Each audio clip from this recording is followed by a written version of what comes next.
Guys, what you're seeing here is a classic example of an Australian pill drill.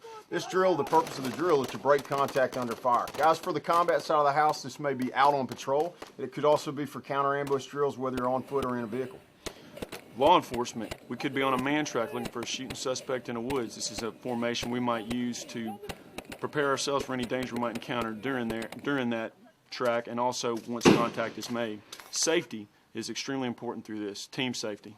Yeah, team safety, guys. We're shooting, we're moving, and we're communicating. We're moving around each other, so we got to watch your muzzle. You got to keep your fingers straight and off the trigger. You got to watch where your partner's positions are, especially when he's shooting downrange. Absolutely, and that goes back to the individual safety.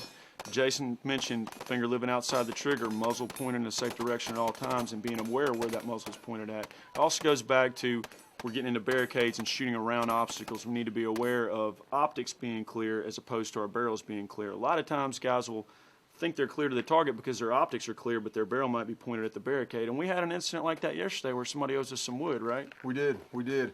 Think about shooting around these positions as well. If you watch these guys as they're bounding to positions, you got to look at the position. Not only am I above the target, am I below the target, especially around vehicles. A lot of times what we'll see is a guy will turn sideways, whether it's in a turtle prone or he's on an urban prone position.